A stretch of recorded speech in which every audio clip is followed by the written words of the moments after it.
ਸੋ ਦੋਸਤੋ ਅੱਜ ਅਸੀਂ ਖੜੇ ਹਾਂ ਡਾਕਟਰ ਨਰਿੰਦਰ ਸਿੰਘ ਬਿਰਧ ਆਸ਼ਰਮ ਬਡਰੁੱਖਾਂ ਵਿਖੇ, ਜਿੱਥੇ ਅਸੀਂ ਤੁਹਾਨੂੰ ਇੱਕ ਅਜਿਹੀ ਸ਼ਖਸੀਅਤ ਦੇ ਨਾਲ ਮਿਲਵਾਵਾਂਗੇ ਜਿਹੜੇ ਕਿ ਇਸ ਪੂਰੇ ਆਸ਼ਰਮ ਦੇ ਕਰਤਾ ਧਰਤਾ ਨੇ। ਬੜੇ ਹੀ ਅਨੁਸ਼ਾਸਨ ਦੇ ਨਾਲ, ਬੜੇ ਹੀ ਸਮੂਥ ਤਰੀਕੇ ਦੇ ਨਾਲ ਇਸ ਆਸ਼ਰਮ ਨੂੰ ਚਲਾ ਰਹੇ ਹਨ। ਤੇ ਅੱਜ ਇਸ ਆਸ਼ਰਮ ਦੇ ਵਿੱਚ ਤਕਰੀਬਨ 35 ਦੇ ਕਰੀਬ ਜਿਹੜੇ ਹਨ ਉਹ ਬਜ਼ੁਰਗ ਨੇ। ਸੋ ਆਪਾਂ ਬਾਹਰ ਵੀ ਦੇਖ ਰਹੇ ਹਾਂ ਕਿ ਬੜਾ ਜਿਹੜਾ ਹੈ ਬੋਰਡ ਲੱਗਿਆ ਹੋਇਆ ਹੈ ਬਡਰੁੱਖਾਂ ਬਿਰਧ ਆਸ਼ਰਮ ਬਡਰੁੱਖਾਂ। ਸੋ ਆਓ ਫਿਰ ਅੰਦਰ ਚੱਲਦੇ ਹੋਏ ਆਪਾਂ ਜਿਹੜੇ ਆਪਣੇ ਮਾਂ ਬਾਪ ਨੇ ਜਾਂ ਉਸ ਸ਼ਖਸੀਅਤ ਦੇ ਨਾਲ ਅਸੀਂ ਤੁਹਾਨੂੰ ਮਿਲਵਾਉਂਦੇ ਹਾਂ। ਇੱਕ ਇੱਛਾ ਕੁਝ ਨਹੀਂ ਬਦਲਦੀ, ਇੱਕ ਫੈਸਲਾ ਕੁਝ ਬਦਲ ਦਿੰਦਾ ਹੈ, ਪਰ ਇੱਕ ਨਿਸ਼ਚਾ ਜਦੋਂ ਮਨ ਵਿੱਚ ਹੋਵੇ ਉਹ ਸਭ ਕੁਝ ਬਦਲ ਦਿੰਦਾ ਹੈ। ਤਾਲਮੇਲ channel for global friendship end piece channel ਦੇਖ ਰਹੇ ਸਾਰੇ ਦਰਸ਼ਕਾਂ ਦਾ ਸਵਾਗਤ ਅਤੇ ਮੇਰੇ ਯਾਨੀ ਬਲਜੀਤ ਸ਼ਰਮਾ ਵੱਲੋਂ ਪਿਆਰ ਭਰੀ ਸਤਿ ਸ਼੍ਰੀ ਅਕਾਲ, ਨਮਸਕਾਰ, ਆਦਾਬ। ਸੋ ਦੋਸਤੋ ਅੱਜ ਅਸੀਂ ਤੁਹਾਨੂੰ ਜਿਸ ਮਹਾਨ, ਮੈਂ ਕਹਾਂਗੀ ਉਹਨਾਂ ਨੂੰ ਮਹਾਨ ਸ਼ਖਸੀਅਤ ਦੇ ਨਾਲ ਰੂਬਰੂ ਕਰਵਾਉਣ ਜਾ ਰਹੇ ਹਾਂ, ਉਹ ਹਨ ਸਤਿਕਾਰਯੋਗ ਸਰਦਾਰ ਬਲਦੇਵ ਸਿੰਘ ਗੋਸਲ ਜੀ, ਜੋ ਕਿ ਪਾਵਰਕਾਮ ਤੋਂ ਸੀਨੀਅਰ ਅਧਿਕਾਰੀ ਦੇ ਤੌਰ 'ਤੇ ਰਿਟਾਇਰ ਹੋਏ ਅਤੇ ਉਹਨਾਂ ਦਾ ਜਿਹੜਾ ਸਾਰਾ ਪਰਿਵਾਰ ਹੈ ਉਹ ਕੈਨੇਡਾ ਦੇ ਵਿੱਚ ਵਸਿਆ ਹੋਇਆ ਹੈ। ਉਹਨਾਂ ਦੇ ਬੱਚੇ ਕੈਨੇਡਾ ਦੇ ਵਿੱਚ ਵਧੀਆ ਨੌਕਰੀਆਂ 'ਤੇ ਹਨ ਅਤੇ ਉਹ ਇੱਥੇ ਪੰਜਾਬ ਵਿੱਚ ਜ਼ਿਲ੍ਹਾ ਸੰਗਰੂਰ ਦੇ ਬਡਰੁੱਖਾਂ ਦੇ ਵਿੱਚ ਇਕੱਲੇ ਰਹਿ ਰਹੇ ਹੈ। ਪਰ ਇੱਥੇ ਮਾफ़ ਕਰਨਾ, ਮੈਂ ਆਪਦੇ ਸ਼ਬਦਾਂ ਨੂੰ ਸੋਧਾਂਗੀ, ਇਕੱਲੇ ਨਹੀਂ ਰਹਿ ਰਹੇ ਬਲਕਿ ਉਹਨਾਂ ਨੇ ਆਪਣਾ ਇੱਕ ਨਵਾਂ ਪਰਿਵਾਰ ਸਿਰਜਿਆ ਹੋਇਆ ਹੈ। ਸੋ ਅੱਜ ਮੈਂ ਤੁਹਾਨੂੰ ਉਹਨਾਂ ਦੇ ਨਾਲ ਮਿਲਵਾਉਣ ਜਾ ਰਹੀ ਹਾਂ ਅਤੇ ਆਓ ਆਪਾਂ ਪਹਿਲਾਂ ਉਹਨਾਂ ਨੂੰ ਜੀ ਆਇਆਂ ਆਖਦੇ ਹਾਂ ਅਤੇ ਸਤਿ ਸ਼੍ਰੀ ਅਕਾਲ ਬੋਲਦੇ ਹਾਂ। ਸਰ ਜੀ ਆਇਆਂ ਤੁਹਾਡਾ ਤਾਲਮੇਲ ਚੈਨਲ ਦੇ ਵਿੱਚ। ਮੈਂ ਬਹੁਤ ਧੰਨਵਾਦ ਕਰਦਾ ਇਸ ਆਪਣੇ ਤਾਲਮੇਲ ਗਰੁੱਪ ਦਾ, ਜਿਨ੍ਹਾਂ ਨੇ ਮੈਨੂੰ ਸਾਰਿਆਂ ਦੇ ਸਾਹਮਣੇ ਰੂਬਰੂ ਹੋਣ ਦਾ ਮੌਕਾ ਮਿਲਿਆ। ਮੇਰੇ ਵੱਲੋਂ ਹਲੇ ਮੇਰੇ ਜਿਹੜਾ ਪਰਿਵਾਰ, ਬਜ਼ੁਰਗ ਜਿਹੜੇ ਮੇਰੇ ਨਾਲ ਰਹਿ ਰਹੇ ਨੇ, ਉਹਨਾਂ ਵੱਲੋਂ ਸਾਰਿਆਂ ਨੂੰ ਸਤਿਕਾਰ ਭਰੀ ਸਤਿ ਸ਼੍ਰੀ ਅਕਾਲ। ਉਹ ਦੇਸ਼ ਹੈ ਜਿੱਥੇ ਦੇਵੀ ਦੇਵਤਿਆਂ ਤੋਂ ਪਹਿਲਾਂ ਮਾਤਾ ਪਿਤਾ ਦੀ ਪੂਜਾ ਕੀਤੀ ਜਾਂਦੀ ਹੈ। ਸੋ ਇੱਥੇ ਮੈਂ ਇਹ ਪ੍ਰਸ਼ਨ ਪੁੱਛਾਂਗੀ ਕਿ ਉਸ ਦੇ ਬਾਵਜੂਦ ਵੀ ਪੰਜਾਬ ਦੇ ਵਿੱਚ ਇੰਨੇ ਜ਼ਿਆਦਾ ਬਿਰਧ ਆਸ਼ਰਮ ਜਿਹੜੇ ਹੈ ਉਹ ਕਿਉਂ ਹੋ ਗਏ ਹਨ? ਇਹਦਾ ਮੇਨ ਕਾਰਨ ਹੈ ਕਿ ਕੁਛ ਮਾਂ ਪਿਓ ਦੇ ਵਿੱਚ ਵੀ ਨੁਕਸ ਹੁੰਦੇ ਨੇ, ਕੁਛ ਬੱਚਿਆਂ ਦੇ ਵਿੱਚ ਵੀ ਨੁਕਸ ਹੁੰਦੇ ਨੇ। ਅੱਜ ਕੱਲ੍ਹ ਜਿਹੜੀ ਨਵੀਂ ਪੀੜ੍ਹੀ ਹੈ, ਜਿਹੜੇ ਬੱਚੇ ਨੇ, ਉਹ ਹਮੇਸ਼ਾ ਪੈਸੇ ਵੱਲ ਹੋ ਗਏ ਨੇ ਅਤੇ ਉਹਨਾਂ ਨੂੰ ਲਾਲਚ ਹੋ ਗਿਆ ਪੈਸੇ ਦਾ। ਸੋ ਜਦੋਂ ਵੀ ਮਾਂ ਪਿਓ ਕੋਲ 4 ਪੈਸੇ ਹੁੰਦੇ ਨੇ ਤਾਂ ਉਹਨਾਂ ਤੋਂ ਖੋਹਣ ਦੀ ਕੋਸ਼ਿਸ਼ ਕਰਦੇ ਨੇ ਅਤੇ ਉਹ ਮਾਂ ਪਿਓ ਤੰਗ ਹੁੰਦੇ ਨੇ। ਇੱਕ ਤਾਂ ਇਹ ਕਾਰਨ ਹੈ। ਦੂਸਰਾ ਕਾਰਨ ਇਹ ਹੈ ਕਿ ਮਾਂ ਪਿਓ ਨੇ ਬੜੀ ਮਿਹਨਤ ਕਰਕੇ ਆਪਣੇ ਪਰਿਵਾਰ ਨੂੰ ਪਾਲਿਆ, ਪੜ੍ਹਾਇਆ ਲਿਖਾਇਆ ਔਰ ਬੜੀ ਮਿਹਨਤ ਦੇ ਨਾਲ ਉਹਨਾਂ ਲਈ ਘਰ-ਬਾਰ ਅਤੇ ਜਾਇਦਾਦ ਬਣਾ ਕੇ ਦਿੱਤੀ। ਜਦੋਂ ਉਸ ਜਾਇਦਾਦ ਨੂੰ ਬੱਚੇ ਖੋਰਨ ਲੱਗਦੇ ਨੇ ਤਾਂ ਉਹ ਟੋਕਾ ਟੋਕੀ ਕਰਦੇ, ਰੋਕਦੇ ਨੇ ਵੀ ਇਹ ਤੁਹਾਡੇ ਵਾਸਤੇ ਠੀਕ ਨਹੀਂ। ਜਿਸ ਵੇਲੇ ਉਹ ਟੋਕਦੇ ਨੇ ਬੱਚੇ ਨੂੰ ਉਹ ਬੁਰੇ ਲੱਗਦੇ ਨੇ ਅਤੇ ਬੱਚੇ ਇਸ ਕਰਕੇ ਬੁਰਾ ਮਹਿਸੂਸ ਕਰਦੇ ਨੇ ਕਿ ਸਾਨੂੰ ਇਹਨੇ ਰੋਕ ਕਿਉਂ ਦਿੱਤਾ। ਅੱਜ ਕੱਲ੍ਹ ਹਰ ਇੱਕ ਬੱਚਾ, ਚਾਹੇ ਛੋਟੇ ਬੱਚੋਂ ਲੈ ਕੇ ਵੱਡੇ ਤੱਕ, ਉਹ ਕਹੂਗਾ ਮੈਨੂੰ ਪਤਾ ਹੈ, ਤੈਨੂੰ ਨਹੀਂ ਪਤਾ। ਹੁਣ ਬਜ਼ੁਰਗ ਦਾ ਹਮੇਸ਼ਾ, ਜਿਹੜੇ ਬਜ਼ੁਰਗ ਮਾਂ ਪਿਓ ਹੁੰਦੇ ਨੇ, ਉਹਨਾਂ ਨੂੰ ਆਪਣਾ ਜ਼ਿੰਦਗੀ ਦਾ ਤਜਰਬਾ ਹੁੰਦਾ ਹੈ। ਉਹ ਜਿਹੜੇ ਗਲਤ ਕੰਮ ਹੁੰਦੇ ਨੇ ਉਹਨਾਂ ਨੂੰ ਰੋਕਣ ਦੀ ਕੋਸ਼ਿਸ਼ ਕਰਦੇ ਨੇ, ਪਰ ਉਹ ਆਪਣੀ ਚਲਾਉਣ ਦੇ ਵਾਸਤੇ ਇਸ ਕਰਕੇ ਘਰਾਂ ਵਿੱਚ ਝਗੜਾ ਹੁੰਦਾ ਹੈ। ਕਈ ਘਰਾਂ ਵਿੱਚ ਬੱਚੇ ਨਸ਼ੇੜੀ ਬਣ ਜਾਂਦੇ ਨੇ। ਨਸ਼ੇੜੀ ਹੋਣ ਦਾ ਕਾਰਨ ਇਹ ਹੈ ਕਿ ਜਿਹੜੇ ਮਾਂ ਪਿਓ ਜਦੋਂ ਜਾਇਦਾਦ ਇਕੱਠੀ ਕਰਦੇ ਨੇ, ਉਹ ਆਪਣੇ ਬੱਚਿਆਂ ਵੱਲ ਪੂਰਾ ਧਿਆਨ ਨਹੀਂ ਦਿੰਦੇ, ਜਿਸ ਕਰਕੇ ਉਹ ਬੱਚੇ ਉਹਨਾਂ ਤੋਂ ਦੂਰ ਹੋਣ ਕਰਕੇ, ਉਹਨਾਂ ਦੀ ਸਿੱਖਿਆ ਤੋਂ ਦੂਰ ਹੋਣ ਕਰਕੇ, ਉਹਨਾਂ ਦੇ ਸੰਸਕਾਰਾਂ ਤੋਂ ਦੂਰ ਹੋਣ ਕਰਕੇ ਉਹ ਗਲਤ ਰਸਤੇ ਪੈ ਜਾਂਦੇ ਨੇ। ਜਦੋਂ ਰਸਤੇ ਗਲਤ ਪੈ ਜਾਂਦੇ ਨੇ ਤਾਂ ਉਹਨਾਂ ਨੂੰ ਨਸ਼ਿਆਂ ਵਿੱਚ ਪੈਣ ਕਰਕੇ ਉਹ ਨਸ਼ੇ ਪੈਣ ਲੱਗ ਜਾਂਦੇ ਨੇ। ਉਸ ਤੋਂ ਬਾਅਦ ਕੀ ਹੁੰਦਾ ਹੈ, ਜਿਸ ਵੇਲੇ ਨਸ਼ੇ ਉਹਨਾਂ ਦਾ ਪੂਰਾ ਨਹੀਂ ਹੁੰਦਾ ਤਾਂ ਉਹ ਮਾਂ ਪਿਓ ਤੋਂ, ਆਪਣੀ ਜਾਇਦਾਦ ਤੋਂ ਖੋਹਣ ਦੀ ਕੋਸ਼ਿਸ਼ ਕਰਦੇ ਨੇ, ਜਿੱਥੇ ਇਹ ਝਗੜੇ ਹੁੰਦੇ ਨੇ। ਇਸ ਤਰ੍ਹਾਂ ਦੇ ਮੇਰੇ ਨਾਲ ਬਹੁਤ ਇੱਥੇ ਬੰਦੇ ਆਏ ਨੇ। ਅੱਜ ਵੀ ਮੇਰੇ ਕੋਲ 2 ਮੀਆਂ ਬੀਵੀ ਬੈਠੇ ਨੇ, ਜਿਨ੍ਹਾਂ ਦਾ ਇੱਕ ਲੜਕਾ ਮਤਲਬ ਹੈ ਉਹ ਨਸ਼ੇ ਕਰਦਾ ਹੈ, ਉਹਨੇ ਜਾਇਦਾਦ ਆਪਣੀ ਵੇਚਤੀ। ਹਾਂ, ਅਤੇ ਜਿਹੜੀ ਇੱਕ ਕੋਠੀ ਹੈ, ਉਹ ਕੋਠੀ ਨੂੰ ਵੀ ਕਹਿੰਦਾ ਮੇਰੇ ਨਾਂ ਕਰਾ ਲਿਓ ਤਾਂ ਕਿ ਮੈਨੂੰ ਵੇਚ ਕੇ ਨਸ਼ਾ ਕਰ ਦੇਵਾਂ, ਔਰ ਉਹਨੂੰ ਕੁੱਟਦੇ ਮਾਰਦੇ ਨੇ, ਜਿਹਦਾ ਰਿਜ਼ਲਟ ਇਹ ਨਿਕਲਦਾ ਹੈ ਕਿ ਉੱਥੋਂ ਤੰਗ ਹੋ ਕੇ ਇੱਥੇ ਆਏ ਨੇ। ਦੇਖੋ ਕਿੱਡੀ ਵੱਡੀ ਤਰਾਸਦੀ ਹੈ ਇਹ ਸਾਡੇ ਪੰਜਾਬ ਦੀ, ਕਿ ਕਿਸ ਤਰ੍ਹਾਂ ਜਿਹੜੇ ਬੱਚੇ ਨੇ ਉਹ ਮਾਪਿਆਂ ਤੋਂ ਉਹਨਾਂ ਦੀਆਂ ਘਰ-ਬਾਰ ਜ਼ਮੀਨਾਂ ਖੋ ਕੇ ਜੋ ਉਹਨਾਂ ਨੇ ਸਾਰੀ ਉਮਰ ਵਿੱਚ ਮਿਹਨਤ ਕੀਤੀ ਤੇ ਉਹਨਾਂ ਨੂੰ ਅੱਜ ਘਰੋਂ ਕੱਢ ਰਹੇ ਨੇ ਜਾਂ ਇਕਲਾਪਾ ਹੰਢਾਉਣ ਦੇ ਲਈ ਮਜਬੂਰ ਕਰ ਰਹੇ ਨੇ।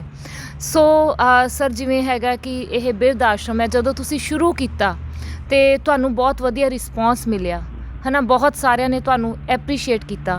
ਤੁਹਾਡੇ ਮਨ ਵਿੱਚ ਇਹ ਖਿਆਲ ਕਿਵੇਂ ਆਇਆ ਕਿ ਮੈਂ ਇੱਕ ਜਿਹੜਾ ਬਿਰਧ ਆਸ਼ਰਮ ਹੈ ਉਹ ਬਣਾਉਣਾ ਹੈ?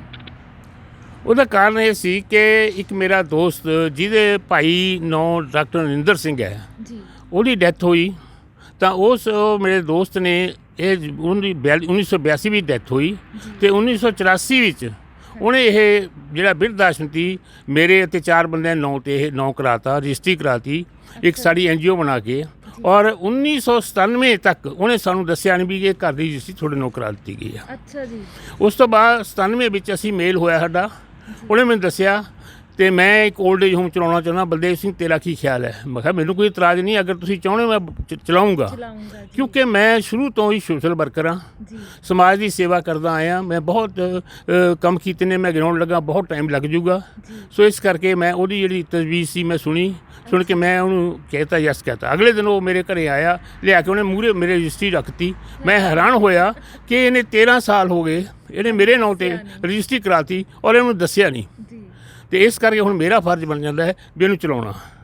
ਸੋ 1997 ਤੋਂ 2001 ਤੱਕ ਮੈਂ ਹਜੂਰ ਸਾਹਿਬ ਗੁਰਦੁਆਰਾ ਭਜਨਗੜ੍ਹ ਬਣਾਇਆ, ਜਿਹੜਾ ਸੰਤ ਬਾਬਾ ਅਤਰ ਸਿੰਘ ਦੇ ਨਾਂ 'ਤੇ ਬਣਿਆ। ਉੱਥੇ 2 ਕਰੋੜ ਰੁਪਈਆ ਲੱਗਿਆ। ਉਹ ਸਾਰਾ ਇੱਕ ਪੈਸਾ ਇੱਕ ਇੱਟ ਉਸ ਗੁਰਦੁਆਰੇ ਦੀ ਮੇਰੇ ਹੱਥੀਂ ਲੱਗੀ ਹੈ। ਮੈਂ ਉਹਨੂੰ ਸਮਾਪਤ ਕਰਨ ਤੋਂ ਬਾਅਦ ਉਹਦਾ ਚਾਰਜ ਉੱਤੇ ਹੈਂਡਓਵਰ ਕਰਨ ਤੋਂ ਬਾਅਦ ਫਿਰ ਮੈਂ ਇੱਥੇ ਆ ਕੇ ਇੱਕ ਟਰਸਟ ਬਣਾਈ, ਜਿਹਦੇ ਵਿੱਚ ਮੈਂ ਹਰ ਵਰਗ ਦਾ ਬੰਦਾ ਲਿਆ। ਹਰ ਵਰਗ ਸਾਡੇ ਪਿੰਡ ਦੇ ਵਿੱਚੋਂ, ਇਹ ਨਾ ਕਹੇ ਵੀ ਮੈਂ ਸ਼ਡਿਊਲ ਕਾਸਟ ਸੀ ਮੈਨੂੰ ਛੱਡਤਾ ਮੈਂ ਤੇ ਜਾਂ ਮੈਂ ਪੰਡਤ ਸੀ ਜਾਂ ਮੈਂ ਮਹਾਜਨ ਸੀ। ਹਰ ਇੱਕ ਬੰਦੇ ਨੂੰ ਮੈਂ ਲੈ ਕੇ 21 ਮੈਂਬਰਾਂ ਦੀ ਕਮੇਟੀ ਬਣਾ ਕੇ ਟਰਸਟ ਬਣਾ ਕੇ ਮੈਂ ਰਜਿਸਟਰ ਕਰਾ ਲਈ ਤੇ ਉਸ ਤੋਂ ਬਾਅਦ ਸ਼ੁਰੂ ਕਰ ਦਿੱਤਾ। ਮਤਲਬ ਹਰ ਧਰਮ, ਮਜ਼ਹਬ, ਜਾਤ ਨੂੰ ਉਸ ਦੇ ਨਾਲ ਜੋੜਿਆ। ਤੇ ਸਰ ਜਿਵੇਂ ਐਡਾ ਵੱਡਾ ਬਿਰਧ ਆਸ਼ਰਮ ਚਲਾਉਣਾ ਕੋਈ ਖਾਲਾ ਜੀ ਦਾ ਵਾੜਾ ਨਹੀਂ ਹੁੰਦਾਗਾ। ਆਪਾਂ ਕਹਿ ਦਿੰਦੇ ਆ ਕਿ ਪੰਜਾਬੀ 'ਚ ਕਹਿੰਦੇ ਊਠ ਪਾਲਣ ਵਾਲੀ, ਹਾਥੀ ਪਾਲਣ ਵਾਲੀ ਗੱਲ ਹੁੰਦੀ ਹੈ। ਸੋ ਮਤਲਬ ਇੰਨਾ ਜਿਹੜਾ ਖਰਚਾ ਤੁਸੀਂ ਇਕੱਲੇ ਕਿਵੇਂ ਉਠਾਉਂਦੇ ਹੋ? ਇਹਦੇ ਵਿੱਚ ਇਹ ਹੁੰਦਾ ਹੈ ਮਨ 'ਤੇ ਵਿਸ਼ਵਾਸ ਹੁੰਦਾ ਹੈ। ਮੈਨੂੰ ਪਰਮਾਤਮਾ 'ਤੇ ਪੂਰਾ ਵਿਸ਼ਵਾਸ ਹੈ ਕਿ ਜਿਹੜਾ ਮੈਂ ਕੰਮ ਕਰ ਰਿਹਾ ਉਹ ਮੈਂ ਬਿਲਕੁਲ ਸਹੀ ਕਰ ਰਿਹਾ। ਮੈਨੂੰ ਕਿਸੇ ਗੱਲ ਦੀ ਕਮੀ ਰਹਿੰਦੀ ਨਹੀਂ ਔਰ ਨਾ ਹੀ ਰਹਿ ਰਹੀ ਹੈ। ਅਤੇ ਜਦੋਂ ਮੈਂ ਸ਼ੁਰੂ ਕੀਤਾ ਸੀ ਮੇਰੇ ਕੋਲੇ ਅਸੀਂ ਮੀਟਿੰਗ ਬੁਲਾਈ, ਸਾਡੇ ਕੋਲ ਇੱਕ ਪੈਸਾ ਵੀ ਨਹੀਂ ਸੀ। ਬਿਲਡਿੰਗ ਤਿਆਰ ਹੋ ਗਈ ਸੀ। ਬਿਲਡਿੰਗ ਦੇ ਵਿੱਚ 14 ਲੱਖ ਰੁਪਈਆ ਮੈਨੂੰ ਡਾਕਟਰ ਨਰਿੰਦਰ ਸਿੰਘ ਦੇ ਭਰਾ ਨੇ ਦਿੱਤਾ ਅਤੇ 4 ਲੱਖ ਰੁਪਈਆ ਮੈਂ ਆਪਣੀ ਪਾਕਟ 'ਚੋਂ ਲਾ ਕੇ 18 ਲੱਖ ਰੁਪਈਆ ਲਾ ਕੇ ਬਿਲਡਿੰਗ ਤਿਆਰ ਕਰ ਲਿੱਤੀ ਸੀ।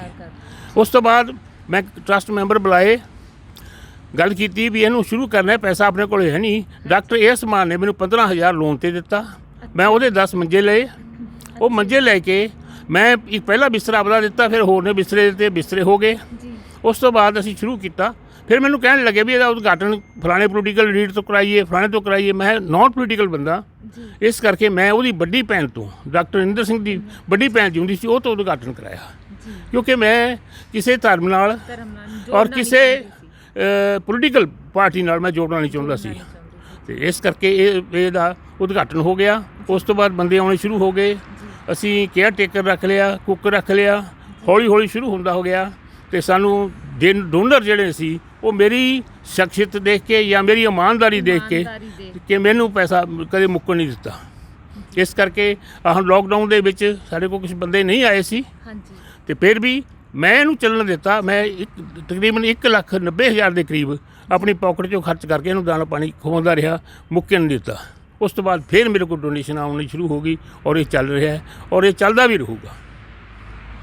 ਜਿਵੇਂ ਕਿ ਗੁਰਬਾਣੀ ਵਿੱਚ ਕਹਿੰਦੇ ਹਨ ਕਿ ਸਤਿਗੁਰ ਕੀ ਸੇਵਾ ਸਫਲ ਹੈ ਜੇ ਕੋ ਕਰੈ ਚਿਤ ਲਾਵੇ ਤੇ ਬਿਨ ਮੰਗਿਆ ਸਭ ਕੁਝ ਜਾਣਦਾ।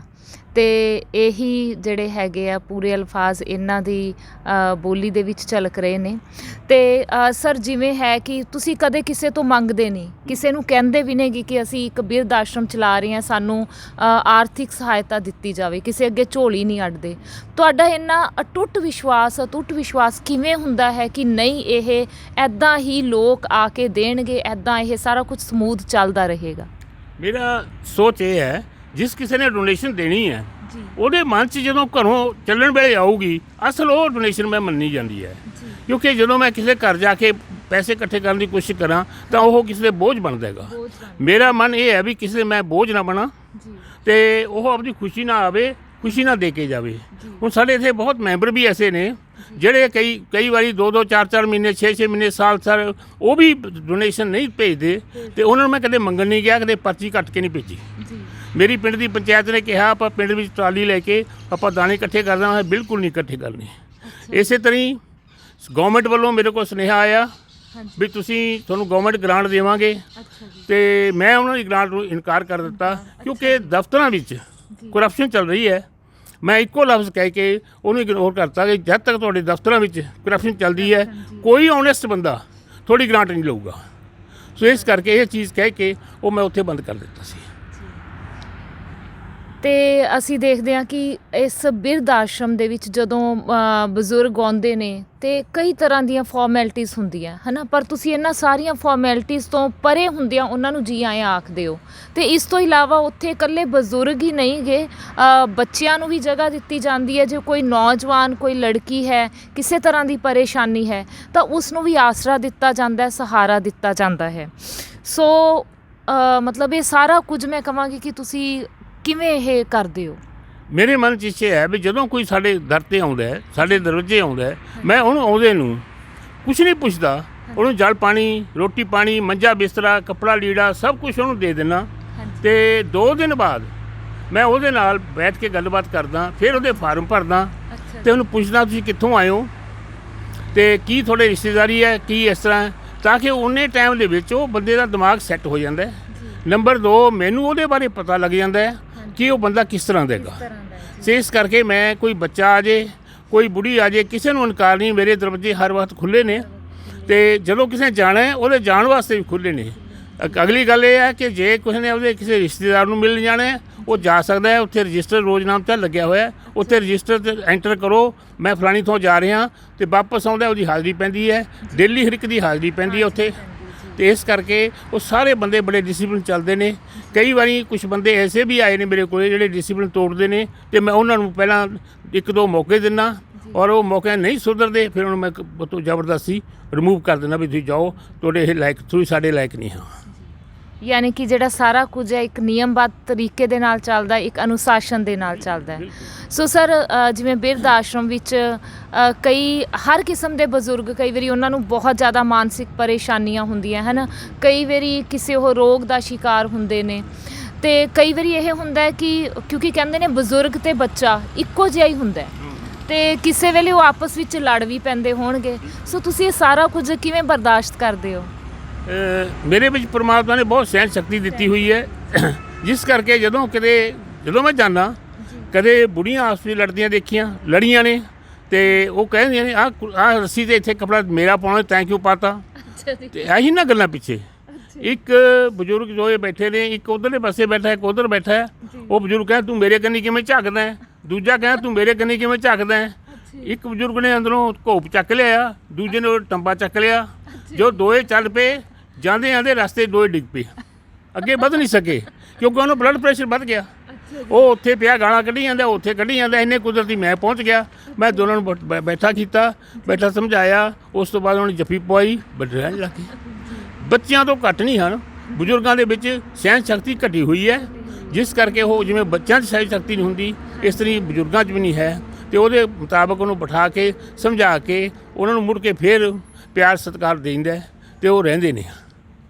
ਸੋ ਇੱਥੇ ਜਿਹੜਾ ਤੁਹਾਨੂੰ ਕਹਿੰਦੇ ਹੁੰਦੇ ਆ ਬਿਗ ਸੈਲਿਊਟ, ਬਹੁਤ ਵੱਡਾ ਸਲਾਮ ਕਿ ਤੁਸੀਂ ਆਪ ਬਜ਼ੁਰਗ ਹੁੰਦੇ ਹੋਏ ਉਹਨਾਂ ਸਾਰਿਆਂ ਨੂੰ ਇੰਨੇ ਪਿਆਰ ਦੇ ਨਾਲ ਸਾਂਭਦੇ ਹੋ। ਇਹ ਇੱਕ ਬਹੁਤ ਹੀ ਵੱਡੀ ਗੱਲ ਹੈ ਤੇ ਇਹ ਆਪਣੇ ਆਪ ਵਿੱਚ ਇੱਕ ਬਹੁਤ ਵੱਡੀ ਚੁਣੌਤੀ ਵੀ ਹੈ।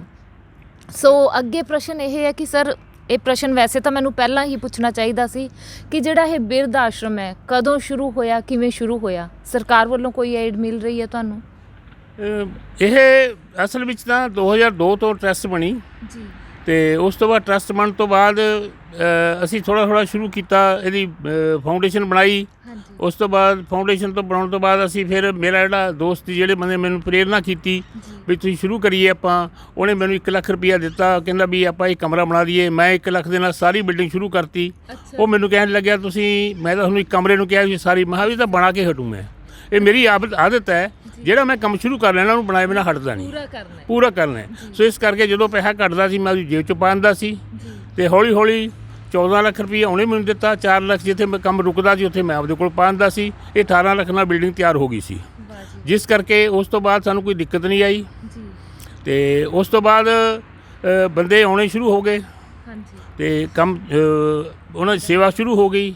ਹੌਲੀ ਹੌਲੀ ਦੂਰੇ ਨੇੜੇ ਜਿਹੜੇ ਬਿਰਧ ਆਸ਼ਰਮ ਪਹਿਲਾਂ ਰਹੇ ਤੇ ਉਹ ਵੀ ਛੱਡ ਕੇ ਇੱਥੇ ਆ ਗਏ, ਕਿਉਂਕਿ ਉਹਨੂੰ ਇੱਥੇ ਰਹਿਣ ਦਾ ਬੜੀਆਂ ਸਹੂਲਤਾਂ ਦਿਖੀਆਂ ਅਤੇ ਉੱਥੇ ਪਿਆਰ ਮਿਲਿਆ। ਅਤੇ ਇਸੇ ਤਰ੍ਹਾਂ ਹੀ ਅਸੀਂ ਇੱਕ ਮੰਦਬੁੱਧੀ ਸਕੂਲ ਚਲਾ ਰਹੇ ਹਾਂ, ਉਹਦਾ ਵੀ ਹੋਸਟਲ ਮੈਂ ਇੱਥੇ ਤਕਰੀਬਨ 1 ਸਾਲ ਬੱਚੇ ਮੈਂ ਇੱਥੇ ਰੱਖੇ ਨੇ। 4 ਬੱਚੇ ਮੇਰੇ ਕੋਲ ਰਹੇ ਨੇ ਅਤੇ ਉਹਨਾਂ ਨੂੰ ਮੈਂ ਸੰਭਾਲ ਕੇ ਰੱਖਿਆ। ਉਸ ਤੋਂ ਬਾਅਦ ਅਸੀਂ ਹੋਸਟਲ ਤਿਆਰ ਕਰ ਲਿਆ, ਉਹ ਬੱਚੇ ਹੁਣ ਉੱਥੇ ਹੋਸਟਲ ਸ਼ਿਫਟ ਕੀਤੇ ਨੇ। ਹਾਂ, ਇਸ ਕਰਕੇ ਸਾਡੇ ਕੋਲ ਕੋਈ ਆ ਜਾਏ ਅਸੀਂ ਉਹਨੂੰ ਸਾਂਭਦੇ ਹਾਂ। ਅਤੇ ਹੁਣ ਨਵਾਂ ਤੁਸੀਂ ਇੱਕ ਪ੍ਰੋਜੈਕਟ ਸ਼ੁਰੂ ਕੀਤਾ, ਮੈਂ ਇਹ ਸੁਣਿਆ, ਜਿਹਦੇ ਵਿੱਚ ਤੁਸੀਂ ਪੇਡ ਕਮਰੇ ਵੀ ਰੱਖੇ ਨੇ। ਉਸ ਪ੍ਰੋਜੈਕਟ ਦੇ ਬਾਰੇ ਕੁਝ ਚਾਨਣਾ ਪਾਓਗੇ? ਕਿਉਂਕਿ ਇਹ ਬਿਲਡਿੰਗ ਦੇ ਵਿੱਚ ਪਹਿਲਾਂ ਸਾਡੇ ਕੋਲ 1000 ਗਜ਼ ਜਗ੍ਹਾ ਸੀ ਜੀ, ਉਹਦੇ ਵਿੱਚੋਂ ਤਕਰੀਬਨ 250 ਗਜ਼ ਸਾਡੀ ਸੜਕ 'ਚ ਆ ਗਈ, ਜਿਹਦਾ ਮੈਨੂੰ ਪੈਸਾ ਮਿਲਿਆ। ਉਹ ਪੈਸਾ ਮਿਲ ਕੇ ਮੈਨੂੰ 46 ਲੱਖ ਰੁਪਈਆ ਮਿਲਿਆ ਸੀ। ਉਹਦੀ ਮੈਂ ਜਾ ਕੇ ਜਗ੍ਹਾ ਖਰੀਦ ਲਈ, ਕਿਉਂਕਿ ਇਹਦੇ ਵਿੱਚ ਫਿਰ ਜਗ੍ਹਾ, ਕਿਉਂਕਿ ਇਸ ਵੇਲੇ ਮੈਂ 30-35 ਬੰਦੇ ਤੋਂ ਵੱਧ ਇੱਥੇ ਰੱਖ ਨਹੀਂ ਸਕਦਾ, ਕਿਉਂਕਿ ਮੇਰੇ ਕੋਲੇ 35-36 ਵੀ ਬੰਦੇ ਆ ਗਏ ਨੇ। ਅਤੇ ਪਰ ਮੈਂ ਸੋਚਿਆ ਕਿਸੇ ਵੇਲੇ ਜੇ ਕੋਈ ਆਊ ਮੈਂ ਉਹਨੂੰ ਮੋੜਨਾ ਹੈ ਨਹੀਂ। ਉਸ ਦੀ ਤਹਿਤ ਅਸੀਂ ਉੱਥੇ ਬਿਲਡਿੰਗ ਸ਼ੁਰੂ ਕਰ ਦਿੱਤੀ ਹੈ। ਅਤੇ ਉਹ ਬਿਲਡਿੰਗ ਦੇ ਉੱਪਰ ਤਕਰੀਬਨ ਅੱਜ ਹੁਣ ਤੱਕ 30 ਲੱਖ ਰੁਪਇਆ ਖਰਚ ਹੋ ਚੁੱਕਿਆ, ਜਿਹੜਾ ਕਿ ਸਾਰੇ ਡੋਨਰਾਂ ਵੱਲੋਂ ਆਇਆ। ਮਤਲਬ ਉਹ ਬਿਲਡਿੰਗ ਨੂੰ ਕਿਸੇ ਨੇ ਰੁਕਣ ਨਹੀਂ ਦਿੱਤਾ। ਇੱਕ ਦਿਨ ਮੈਂ ਮੀਟਿੰਗ ਸੱਦ ਕੇ ਮੀਟਿੰਗ ਮੈਂ ਸਾਰਿਆਂ ਨੂੰ ਗੱਲ ਕੀਤੀ। ਮੈਂ ਕਿਹਾ ਵੀ ਤੁਸੀਂ ਗੱਲ ਇਹ ਹੈ, ਬਿਲਡਿੰਗ ਮੈਂ ਇਕੱਲਾ ਵੀ ਬਣਾ ਦੂੰ, ਮੇਰੀ ਸ਼ਕਤੀ ਪਰਮਾਤਮਾ ਨੇ ਦਿੱਤੀ ਹੋਈ ਹੈ, ਪਰ ਫਿਰ ਮੈਂ ਕਹੂੰਗਾ ਇਹ ਬਿਲਡਿੰਗ ਮੈਂ ਬਣਾਈ ਹੈ, ਮੇਰੇ 'ਚ ਹੰਕਾਰ ਆਊਗਾ। ਮੈਂ ਚਾਹੁੰਦਾ ਵੀ ਤੁਸੀਂ ਸਾਰੇ ਆਪਣਾ ਥੋੜ੍ਹਾ ਯੋਗਦਾਨ ਪਾਓ, ਤਾਂ ਕਿ ਤੁਹਾਨੂੰ ਵੀ ਮਹਿਸੂਸ ਹੋਵੇ ਇਹ ਬਿਲਡਿੰਗ ਸਾਡੀ ਹੈ। ਉਸ ਦੇ ਤਹਿਤ ਮੈਂ ਜਦੋਂ ਗੱਲ ਕੀਤੀ ਤਾਂ ਮੈਨੂੰ ਉਸ ਵੇਲੇ 3.5 ਲੱਖ ਰੁਪਈਆ ਸਾਰਿਆਂ ਨੇ ਇਕੱਠਾ ਕਰਕੇ ਦਿੱਤਾ, ਪਰ ਉਹਨੂੰ ਨਾਲ ਮੈਂ ਇਹ ਵਾਅਦਾ ਕੀਤਾ ਕਿ ਮੈਂ ਪੈਸਾ ਤੁਹਾਡਾ ਵਾਪਸ ਕਰੂੰਗਾ। ਜਿਹਨੇ ਡੋਨਰ ਨੇ ਵਾਪਸ ਲੈਣਾ ਵਾਪਸ ਮਿਲੂਗਾ, ਜਿਹਨੇ ਡੋਨ ਕਰਨਾ ਮੈਂ ਉਹ ਰੱਖ ਲੂੰਗਾ। ਉਸ ਤੋਂ ਬਾਅਦ ਉਹ ਪੈਸੇ ਇਕੱਠੇ ਹੋ ਗਏ, ਉਹਦੇ ਨਾਲ ਸ਼ੁਰੂ ਕਰਤਾ। ਮੈਂ ਆਪਣੇ ਵੱਲੋਂ ਵੀ ਸ਼ੁਰੂ ਕੀਤਾ। ਉੱਥੇ 10 ਲੱਖ ਰੁਪਈਆ ਮੈਂ ਉਹਦੇ ਕੋਲੋਂ ਵੀ ਲਾਇਆ, ਅਤੇ ਬਾਕੀ ਬਿਲਡਿੰਗ ਦਾ ਪਲਸਤਰ ਵਗੈਰਾ ਹੋ ਕੇ ਤਿਆਰ ਹੋ ਗਈ। ਅਤੇ ਉਸ ਤੋਂ ਬਾਅਦ ਮੇਰੇ ਕੋਲ ਇੱਕ ਡੋਨਰ ਆਇਆ, ਉਹ ਮੇਰੇ ਕੋਲ ਪਹਿਲਾਂ ਰਹਿੰਦਾ ਸੀ, ਉਹਨੇ ਮੈਨੂੰ 10 ਲੱਖ ਰੁਪਈਆ ਆ ਕੇ ਦੇਤਾ। ਉਹਦੇ ਵਿੱਚੋਂ 10 ਲੱਖ ਵਿੱਚੋਂ ਮੈਂ ਜਿਹੜੇ ਬੰਦਿਆਂ ਨੇ ਮੈਨੂੰ ਪੈਸੇ ਦਿੱਤੇ ਸੀ, ਮੈਂ ਉਹਨੂੰ ਤਰਜੀਹ ਦਿੱਤੀ, ਪਹਿਲਾਂ ਤੁਸੀਂ ਉਹਦੇ ਪੈਸੇ ਵਾਪਸ ਲੈ ਲਓ। ਉਹਨੂੰ ਚੈੱਕ ਦੇ ਕੇ ਉਹਨੂੰ ਵਾਪਸ ਵੀ ਕੀਤੇ ਨੇ। ਜਿਹੜੇ ਲਏ ਬਾਹਲਿਆਂ ਨੇ ਉੱਥੇ ਹੀ ਡੋਨੇਟ ਹੀ ਕਰ ਦਿੱਤੇ, ਲਏ ਨਹੀਂ ਵਾਪਸ, ਕਿਉਂਕਿ ਉਹਨਾਂ ਨੂੰ ਮਹਿਸੂਸ ਹੋਇਆ ਵੀ ਸਾਡਾ ਪੈਸਾ ਸਹੀ ਲੱਗ ਰਿਹਾ ਹੈ, ਸਾਡੀ ਜਿਹੜੀ ਸੰਸਥਾ ਹੈ ਇਹ ਠੀਕ ਚੱਲ ਰਹੀ ਹੈ। ਇਸ ਕਰਕੇ ਉਹਨਾਂ ਨੇ ਮਹਿਸੂਸ ਕੀਤਾ ਕਿ ਇਹਦਾ 21,000 ਸੀ, ਕਿਦਾ 25,000 ਸੀ, ਕਿਦਾ 50,000 ਸੀ, ਉਹਨੇ ਸਾਰਿਆਂ ਨੇ ਮੈਨੂੰ ਡੋਨੇਟ ਕਰ ਦਿੱਤਾ। ਇਸ ਕਰਕੇ ਹੌਸਲਾ ਵੱਧਦਾ ਬੰਦੇ ਦਾ ਕੰਮ ਕਰ ਪੈਂਦਾ। ਅਤੇ ਅਸੀਂ ਦੇਖਦੇ ਹਾਂ ਕਿ ਜਿਹੜੇ ਸਾਡੇ ਅੱਜ ਕੱਲ੍ਹ ਬੱਚੇ ਨੇ ਉਹ ਵਿਦੇਸ਼ਾਂ ਵੱਲ ਭੱਜ ਰਹੇ ਨੇ। ਆਪਾਂ ਉਹਨੂੰ ਲਾਲਚ ਵੀ ਕਹਿ ਸਕਦੇ ਹਾਂ, ਉਹਨਾਂ ਦੀ ਮਜਬੂਰੀ ਵੀ ਕਹਿ ਸਕਦੇ ਹਾਂ। ਰੋਜ਼ੀ ਰੋਟੀ ਦੇ ਲਈ ਘਰ ਤੋਂ ਬਾਹਰ ਜਾਣਾ ਪੈਂਦਾ ਹੈ, ਅਤੇ ਜਿਹੜੇ ਬਹੁਤ ਸਾਰੇ ਜੋੜੇ ਨੇ ਉਹ ਇਕਲਾਪਾ ਹੰਢਾ ਰਹੇ ਨੇ, ਇਕੱਲੇ ਰਹਿ ਰਹੇ ਨੇ। ਕੀ ਉਹਨਾਂ ਬਾਰੇ ਕੁਝ ਕਰਨ ਦਾ ਜਿਹੜਾ ਖਿਆਲ ਹੈ ਮਨ ਵਿੱਚ ਆਇਆ ਕਦੇ? ਹਾਂ, ਉੱਥੇ ਜਿਹੜਾ ਹੈ, ਜਿਹੜੀ ਮੇਰੀ ਹੇਠਲੀ ਮੈਂ ਉਹਨੂੰ ਜਿਹੜੀ ਬਿਲਡਿੰਗ ਬਣਾ ਰਿਹਾ ਮੈਂ, ਉਹ 4 ਸਟੋਰੀ ਬਿਲਡਿੰਗ ਹੈ। ਉਹਦਾ ਮੇਰਾ 2 ਕਰੋੜ ਦਾ ਪ੍ਰੋਜੈਕਟ ਹੈ ਉਹ। ਅਤੇ ਉਹਦੇ ਵਿੱਚ ਜਿਹੜੀ ਥੱਲੇ ਵਾਲੀ ਸਟੋਰੀ ਹੈ ਉਹ ਮੈਂ ਜਨਰਲ ਵਾਰਡ ਰੱਖੂੰਗਾ। ਜਨਰਲ ਵਾਰਡ ਮੀਨਸ ਉਹ ਫਰੀ ਜਿਹੜੀ ਹੋਊਗੀ, ਉਹ 12 ਕਮਰਿਆਂ ਵਿੱਚ ਤਕਰੀਬਨ 40 ਬੰਦੇ ਰਹਿਣਗੇ। ਉਹਨਾਂ ਵਾਸਤੇ ਰਸੋਈ ਵੱਖਰੀ, ਡਾਇਨਿੰਗ ਰੂਮ ਵੱਖਰਾ, ਡਰਾਇੰਗ ਰੂਮ ਵੱਖਰਾ, ਹਰ ਇੱਕ ਚੀਜ਼ ਉਹਨਾਂ ਵਾਸਤੇ ਵੱਖਰੀ ਹੈ ਹੇਠਾਂ। ਉਸ ਤੋਂ ਬਾਅਦ ਜਿਹੜੀ ਦੂਜੀ ਸਟੋਰੀ ਹੈ ਉਹਦੇ ਵਿੱਚ ਮੇਰੇ ਕੋਲ ਆਪਣੇ ਮਨੋਜ ਕੁਮਾਰ ਜੀ ਅਤੇ ਸਵਾਮੀ ਰਵਿੰਦਰ ਗੁਪਤਾ ਜੀ, ਇਹ ਮੇਰੇ ਨਾਲ ਸਾਥ ਦੇ ਰਹੇ ਨੇ। ਇਹਨਾਂ ਨੇ ਕਿਹਾ, ਕਿਉਂਕਿ ਮੇਰੇ ਕੋਲ ਵੀ ਕਈ ਵਕੀਲਾਂ ਨੇ ਕਿਹਾ ਕਿ ਅਸੀਂ ਇਕੱਲੇ ਰਹਿਣੇ ਆ, ਅਸੀਂ ਚਾਹੁੰਦੇ ਹਾਂ ਬਲਦੇਵ ਸਿੰਘ ਵੀ ਜੇ ਉੱਥੇ ਤੁਸੀਂ ਇਸ ਤਰ੍ਹਾਂ ਦੀ ਬਿਲਡਿੰਗ ਬਣਾਓ ਕਿ ਖਰਚਾ ਅਸੀਂ ਆਪਦਾ ਕਰਿਆ ਕਰਾਂਗੇ, ਤਾਂ ਕਿ ਅਸੀਂ ਉੱਥੇ ਇਕੱਠੇ ਹੋ ਕੇ ਰਹਿ ਸਕੀਏ। ਅਤੇ ਹੁਣ ਸਾਨੂੰ ਇਹ ਆ ਵੀ ਅਸੀਂ 2 ਜੀ ਹੁੰਦੇ ਹਾਂ ਜਾਂ ਇੱਕ ਇਕੱਲਾ ਬੰਦਾ ਹੁੰਦਾ ਹੈ, ਉਹਨੂੰ ਸੁਸਾਇਟੀ ਦੀ ਲੋੜ ਹੈ। ਹਾਂਜੀ। ਤੇ ਇਸ ਉਮਰ ਵਿੱਚ ਬੰਦਿਆਂ ਦੀ ਵੀ ਲੋੜ ਹੈ ਜਿਹੜੇ ਕਿ ਉਹਨੂੰ ਮੈਡੀਕਲੀ ਜਾਂ ਉਹਨੂੰ ਦੋਸਤਾਨਾ ਤੌਰ ਤੇ ਮਿਲ ਕੇ ਉਹਦੀ ਮਦਦ ਕਰ ਸਕਣ। ਸੋ ਇਸ ਲਈ ਮੈਂ 12 ਕਮਰੇ ਜਿਹੜੇ ਉਹ ਉੱਪਰਲੇ ਤਿਆਰ ਕਰਾਂਗਾ। ਇਸ ਤੋਂ ਬਾਅਦ ਜਦੋਂ ਇਹ ਤਿਆਰ ਹੋ ਗਿਆ ਹੇਠਲਾ, ਤੇ ਉਹਦੇ ਵਿੱਚ ਮੈਂ ਕਿਹਾ ਵੀ ਭਾਈ ਜਿਹਨੇ ਕਮਰਾ ਲੈਣਾ ਹੈ ਉਹ 2.5 ਲੱਖ ਰੁਪਈਆ ਸਾਡੇ ਕੋਲ ਜਮ੍ਹਾਂ ਕਰਾਓ। ਉਹਦਾ ਕਮਰਾ ਉਹਦੇ ਹੋਊਗਾ, ਜਦ ਤੱਕ ਉਹ ਜਿਉਂਦਾ ਹੈ ਉਹ ਕਮਰਾ ਉਹਦੇ ਨਾਂ 'ਤੇ ਰਹੂ, ਬਾਅਦ 'ਚ ਇਹ ਆਸ਼ਰਮ ਰਹੂਗਾ। ਉਹਦੇ ਵਿੱਚ ਕੀ ਹੈ ਕਿ ਉਹ ਜਿਹੜੇ ਪੇਡ ਬੰਦੇ ਹੋਣ ਉਹਨਾਂ ਦੀ ਆਪਣੀ ਸੁਸਾਇਟੀ, ਆਪਣੀ ਕਮੇਟੀ ਬਣੂਗੀ 5 ਮੈਂਬਰੀ, ਉਹਨਾਂ ਦਾ ਆਪਣਾ ਮੀਨੂ ਹੋਊਗਾ, ਆਪਣਾ ਉਹਨਾਂ ਦਾ ਕੁੱਕ ਹੋਊਗਾ, ਆਪਣਾ ਲਾਂਡਰੀ ਹੋਊਗਾ, ਆਪਣਾ ਪ੍ਰੈਸ ਵਾਲਾ ਹੋਊਗਾ, ਸਭ ਕੁਝ ਉਹਨਾਂ ਦਾ ਆਪਣਾ ਹੋਊਗਾ। ਉਹ ਖਰਚਾ ਕੱਢ ਕੇ ਉਹ ਆਪਣੇ 'ਤੇ ਡਿਵਾਈਡ ਕਰ ਲਿਆ ਕਰਨਗੇ। ਤੇ ਮੈਨੂੰ ਉੱਥੋਂ ਕੁਝ ਨਹੀਂ ਚਾਹੀਦਾ, ਇਹ ਵੀ ਨਾਲ ਹੈ। ਉਹਨੂੰ ਇਹ ਵੀ ਕਹਿਤਾ ਵੀ ਮੈਂ ਬਣਾ ਕੇ ਦਿਉਂ ਤੁਹਾਨੂੰ, ਚਲਾਉਣਾ ਤੁਸੀਂ ਹੈ। ਹਾਂ, ਬਸ ਇਸ ਕਰਕੇ ਉਹ ਵੀ ਇਸ ਤਰ੍ਹਾਂ ਦੇ ਮੇਰੇ ਕੋਲ 6-7 ਕਮਰੇ ਬੁੱਕ ਹੋ ਚੁੱਕੇ ਨੇ, ਤੇ ਉਹ ਵੀ ਮੈਂ ਕੰਮ ਇਸ ਤੋਂ ਬਾਅਦ ਸ਼ੁਰੂ ਕਰੂੰਗਾ। ਜਿਹੜਾ ਕਿ ਹੇਠਲਾ ਕੰਮ ਚੱਲ ਰਿਹਾ ਹੈ। ਹੇਠਲੇ ਕਮਰੇ ਵਿੱਚ ਬਾਥਰੂਮ ਤਿਆਰ ਹੋ ਰਹੇ ਨੇ, ਤੇ ਉਸ ਦਰਵਾਜ਼ੇ ਲੱਗ ਰਹੇ ਨੇ, ਲੱਕੜ ਵਗੈਰਾ ਖਰੀਦੀ ਪਈ ਹੈ, ਸਾਰਾ ਕੁਝ ਹੋਇਆ ਪਿਆ। ਤੇ ਹੌਲੀ ਹੌਲੀ ਮੇਰਾ ਖਿਆਲ ਹੈ ਜੇ ਲੋਕਡਾਊਨ ਨਾ ਹੁੰਦਾ ਹੁਣ ਉਹ ਤਿਆਰ ਵੀ ਹੋ ਗਿਆ ਹੁੰਦਾ, ਪਰ ਉਹ ਇਸ ਕਰਕੇ ਲੋਕਡਾਊਨ ਕਰਕੇ ਹੁਣ ਦਿੱਕਤ ਆ ਰਹੀ ਹੈ। ਉਹਦੇ ਕਰਕੇ ਹੁਣ ਸਾਡਾ ਸਾਰਾ ਕੰਮ ਰੁਕਿਆ ਹੋਇਆ ਹੈ। ਉਮੀਦ ਹੈ ਵੀ ਮਹੀਨੇ 2 ਮਹੀਨੇ ਤੱਕ ਹੇਠਲਾ ਸਿਸਟਮ ਸਾਡਾ ਤਿਆਰ ਹੋ ਜਾਊਗਾ।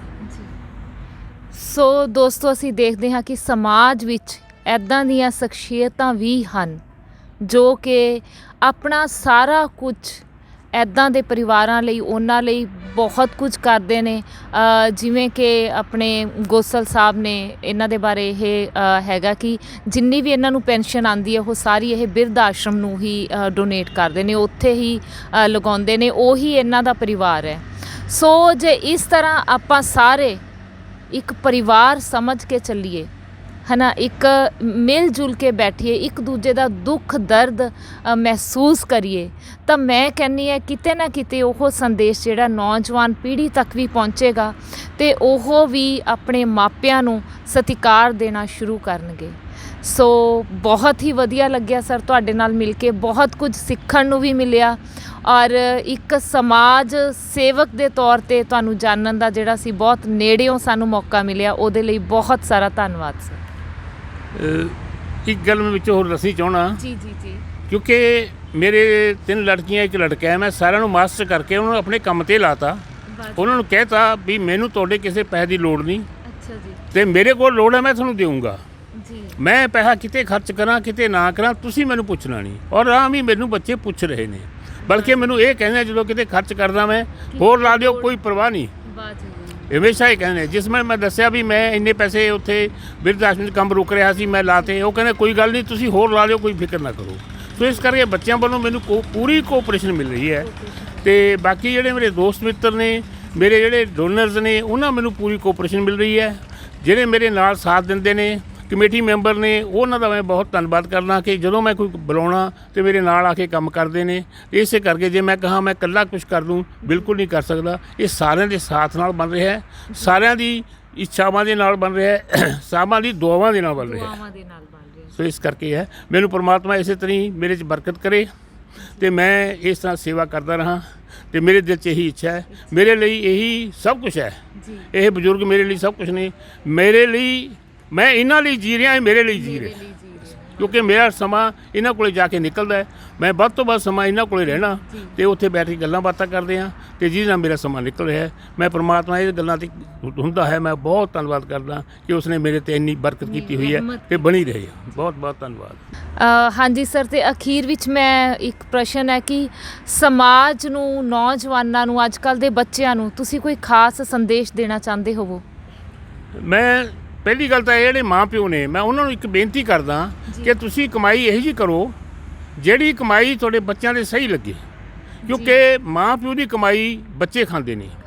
ਤੇ ਅਗਰ ਉਹ ਮਾੜੀ ਕਮਾਈ ਕਰਨਗੇ, ਰਿਸ਼ਵਤ ਲੈ ਕੇ ਪੈਸੇ ਕਿਹਦਾ ਖੂਨ ਚੂਸ ਕੇ ਕਰਨਗੇ, ਤਾਂ ਉਹ ਜਿਹੇ ਬੱਚੇ ਉਹਨਾਂ ਦਾ ਅਸਰ ਕਰਨਗੇ। ਇਸ ਕਰਕੇ ਮੈਂ ਜਿਹੜੇ ਬਜ਼ੁਰਗ ਨੇ, ਮਾਂ ਪਿਓ ਨੂੰ ਬੇਨਤੀ ਕਰਦਾ ਕਿ ਨੇਕ ਨੀਤੀ ਦੀ ਕਮਾਈ ਕਰੋ ਤਾਂ ਕਿ ਤੁਹਾਡੇ ਬੱਚੇ ਉਹੋ ਜਿਹੇ ਬਣਨ। ਦੂਸਰੀ ਗੱਲ ਜਿਹੜੇ ਬੱਚਿਆਂ ਲਈ ਹੈ, ਬੱਚਿਆਂ ਨੂੰ ਕਹਿਣਾ ਕਿ ਜਿਹੜੇ ਮਾਂ ਪਿਓ ਨੇ ਉਹ ਸਭ ਤੋਂ ਵੱਡੀ ਉਹੀ ਨੇ, ਉਹੀ ਦੌਲਤ ਨੇ, ਉਹੀ ਰੱਬ ਹੈ, ਉਹੀ ਮੰਦਰ ਹੈ, ਸਭ ਕੁਝ ਜੋ ਕੁਛ ਉਹੀ ਹੈ। ਅਗਰ ਤੁਸੀਂ ਉਹਨਾਂ ਦੀ ਸੇਵਾ ਕਰੋਗੇ ਤਾਂ ਸਭ ਕੁਝ ਤੁਹਾਨੂੰ ਮਿਲੂਗਾ, ਤੇ ਨਹੀਂ ਤੁਹਾਨੂੰ ਜੋ ਹੈਗਾ ਆਪਾਂ ਦੇਖਦੇ ਹੀ ਹਾਂ ਮੈਨੂੰ ਕਹਿਣ ਨੂੰ ਜੀ ਨਹੀਂ ਕਰਦਾ ਕਿ ਜਦੋਂ ਅੱਡੋ-ਅੱਡੀ ਹੁੰਦੇ ਨੇ ਤਾਂ ਉਹਦੇ ਵਿੱਚ ਕਿੰਨਾ ਪਛਤਾਵਾ ਹੁੰਦਾ ਹੈ, ਮਾਂ ਪਿਓ ਨੂੰ ਕਿੰਨਾ ਪਛਤਾਉਣਾ ਪੈਂਦਾ ਹੈ ਅਤੇ ਬੱਚਿਆਂ ਨੂੰ ਵੀ ਪਛਤਾਉਣਾ ਪੈਂਦਾ। ਜਿਹੜੇ ਚੰਗੇ ਬੱਚੇ ਨੂੰ ਬੱਚੇ ਹੀ ਪਛਤਾਉਂਦੇ ਨੇ। ਸੋ ਇੱਥੇ ਆ ਕੇ ਕਈ ਵਾਰੀ ਬੱਚੇ ਆ ਕੇ ਰੋਂਦੇ ਨੇ, ਰੋ ਕੇ ਉਹਨੂੰ ਨਾਲ ਲੈ ਜਾਂਦੇ ਨੇ। ਕਈ ਵਾਰੀ ਮਾਂ ਪਿਓ ਰੋਂਦੇ ਨੇ ਅਤੇ ਬੱਚੇ ਮਾਂ ਪਿਓ ਮਹਿਸੂਸ ਕਰਦੇ ਨੇ ਵੀ ਅਸੀਂ ਇਕੱਲਾਪਣ ਹੈ ਸਾਡਾ ਅਤੇ ਅਸੀਂ ਬੱਚਿਆਂ ਜਾਈਏ। ਸੋ ਮੈਂ ਬੇਨਤੀ ਕਰਦਾ ਕਿ ਸਾਰੇ ਆਪੋ ਆਪਣੇ ਘਰਾਂ ਵਿੱਚ ਬਜ਼ੁਰਗਾਂ ਦੀ ਸੇਵਾ ਕਰੋ, ਔਰ ਬਜ਼ੁਰਗਾਂ ਨੂੰ ਵੀ ਬੇਨਤੀ ਹੈ ਕਿ ਆਪਣੇ ਆਪ ਨੂੰ ਸੀਮਿਤ ਰੱਖਦੇ ਹੋਏ ਉਹਨਾਂ ਵਿੱਚ ਦਖਲਅੰਦਾਜ਼ੀ ਘੱਟ ਕਰੋ, ਅਤੇ ਜੇ ਗਲਤ ਕੰਮ ਕਰਦੇ ਨੇ ਇੱਕ ਵਾਰੀ ਸਮਝਾਓ, ਬਾਰ-ਬਾਰ ਉਹਨੂੰ ਕਹਿਣ ਦੇ ਨਾਲ ਆਪਣਾ ਮਨ ਨਾ ਖਰਾਬ ਕਰੋ, ਨਾ ਦੂਜੇ ਦਾ ਕਰੋ। ਬਾਕੀ ਗੱਲ ਇਹ ਹੈ, ਮੈਂ ਹਮੇਸ਼ਾ ਇੱਕ ਲਫ਼ਜ਼ ਕਹਿਣਾ ਹੁੰਦਾ ਕਿ ਕਦੇ ਵੀ ਕੋਈ ਗੱਲ ਕਰਨੀ ਹੈ ਪਹਿਲਾਂ ਉਹਨੂੰ ਸੋਚ ਕੇ ਗੱਲ ਕਰੋ। ਜੇ ਤੁਸੀਂ ਬਿਨਾਂ ਸੋਚੇ ਗੱਲ ਕਰੋਗੇ ਤਾਂ ਉਹਦਾ ਕਿਸੇ ਨੂੰ ਜਿਹਨੂੰ ਗੱਲ ਕਹਾਂਗੇ ਕਿਸੇ ਦਾ ਮਨ ਦੁਖਾਵਾਂਗੇ। ਪਹਿਲਾਂ ਆਪਦਾ ਮਨ ਦੁਖੀ ਹੋਊ, ਫਿਰ ਦੂਜੇ ਦਾ ਦੁਖੀ ਹੋਊ, ਫਿਰ ਸੁਣਨ ਵਾਲੇ ਦਾ ਦੁਖੀ ਹੋਊ। ਇਸ ਕਰਕੇ ਆਪਾਂ ਨੂੰ ਚਾਹੀਦਾ ਹੈ ਕਿ ਅਸੀਂ ਜੋ ਸ਼ਬਦ ਬੋਲੀਏ ਆਪਣੇ ਮਨ 'ਚੋਂ ਕੱਢੀਏ ਉਹ ਸਾਰਿਆਂ ਲਈ ਅੱਛਾ ਲੱਗੇ, ਸਭ ਦੀ ਅੱਛਾ ਲੱਗਦੇ ਹੋਏ ਸਾਨੂੰ ਉਹਨੂੰ ਖੁਸ਼ੀ ਮਿਲੇ ਜੀ। ਸੋ ਇਸ ਇੰਨੀ ਤੁਸੀਂ ਇੰਟਰਵਿਊ ਸੁਣੀ, ਇੰਨੀ ਸਾਡੀ ਗੱਲਬਾਤ ਸੁਣੀ, ਉਹਦੇ ਵਿੱਚ ਹੀ ਸਤਿਕਾਰਯੋਗ ਗੋਸਲ ਸਾਹਿਬ ਨੇ ਸਾਨੂੰ ਸਾਰਿਆਂ ਨੂੰ, ਭਾਵੇਂ ਉਹ ਅਸੀਂ ਮਾਂ-ਬਾਪ ਹੈਗੇ, ਨੌਜਵਾਨ ਪੀੜ੍ਹੀ ਹੈ, ਬਜ਼ੁਰਗ ਹੈ, ਬਹੁਤ ਵੱਡਾ ਸੰਦੇਸ਼ ਦੇ ਦਿੱਤਾ ਹੈ। ਉਹ ਇਹ ਕਿ ਸਭ ਤੋਂ ਪਹਿਲਾਂ ਤਾਂ ਮਾਪਿਆਂ ਲਈ ਸੰਦੇਸ਼ ਹੈ ਕਿ ਜਿਹੜੀ ਉਹਨਾਂ ਦੀ ਕਮਾਈ ਹੋਵੇ ਉਹ ਨੇਕ ਹੋਵੇ, ਦਸਾਂ ਨੋਹਾਂ ਦੀ ਕਿਰਤ ਹੋਵੇ, ਤਾਂ ਕਿ ਉਹਨਾਂ ਬੱਚਿਆਂ 'ਤੇ ਉਹ ਜਿਹੜਾ ਹੈ ਉਹ ਪੋਜ਼ਿਟਿਵਿਟੀ ਬੱਚਿਆਂ ਦੇ ਵਿੱਚ ਲੈ ਕੇ ਆਵੇ। ਅਤੇ ਉਸ ਤੋਂ ਬਾਅਦ ਮਾਪਿਆਂ ਨੂੰ ਇਹ ਸਮਝਾਇਆ, ਬਜ਼ੁਰਗਾਂ ਨੂੰ ਇਹ ਸਮਝਾਇਆ ਕਿ ਬਹੁਤ ਜ਼ਿਆਦਾ ਦਖਲ ਅੰਦਾਜ਼ੀ ਬੱਚਿਆਂ ਦੇ ਵਿੱਚ ਨਹੀਂ ਕਰਨੀ। ਉਹਨਾਂ ਨੂੰ ਸਮਝਾਓ, ਪਰ ਇਹ ਹੈ ਕਿ ਉਹਨਾਂ ਦੀ ਇੱਕ ਵਾਰੀ ਸਮਝਾਓ, 2 ਵਾਰੀ ਸਮਝਾਓ, ਪਰ ਬਾਰ-ਬਾਰ ਉਹਨਾਂ ਨੂੰ ਨਹੀਂ ਕਹਿਣਾ। ਔਰ ਤੀਸਰੀ ਗੱਲ ਹੈਗੀ ਕਿ ਜਿਹੜੇ ਸੰਸਕਾਰ ਹੈ ਘਰੋਂ ਵਧੀਆ ਮਿਲਣਗੇ ਤਾਂ ਜਿਹੜੇ ਬੱਚੇ ਨੇ ਉਹ ਵੀ ਅੱਗੇ ਸਮਾਜ ਨੂੰ ਵਧੀਆ ਸੰਸਕਾਰ ਦੇਣਗੇ, ਜਿਵੇਂ ਇਹਨਾਂ ਨੇ ਆਪਣੇ ਬੱਚਿਆਂ ਦੇ ਬਾਰੇ ਦੱਸਿਆ। ਸੋ ਦੋਸਤੋ, ਸਾਨੂੰ ਬਹੁਤ ਕੁਝ ਸਿੱਖਣ ਨੂੰ ਮਿਲਿਆ ਅਤੇ ਇਹਨਾਂ ਦਾ ਧੰਨਵਾਦ ਕਰਦੇ ਹਾਂ ਸਰ। ਬਹੁਤ ਸ਼ੁਕਰੀਆ ਜੀ। ਧੰਨਵਾਦ ਸਰ ਜੀ। ਧੰਨਵਾਦ, ਬਹੁਤ ਸ਼ੁਕਰੀਆ। ਅਤੇ ਤੁਸੀਂ ਮੈਨੂੰ ਗੱਲਾਂ ਕਰਨ ਦਾ ਮੌਕਾ ਮਿਲਿਆ। ਬਜ਼ੁਰਗਾਂ ਨੂੰ ਤਾਂ ਗੱਲਾਂ ਸੁਣਨ ਵਾਲਾ ਚਾਹੀਦਾ ਹੈ, ਅਤੇ ਇਸ ਕਰਕੇ ਤੁਸੀਂ ਮੇਰੀਆਂ ਗੱਲਾਂ ਸੁਣੀਆਂ। ਮੈਂ ਬਹੁਤ ਧੰਨਵਾਦ ਕਰਦਾ। ਸ਼ੁਕਰੀਆ ਸਰ, ਧੰਨਵਾਦ ਜੀ।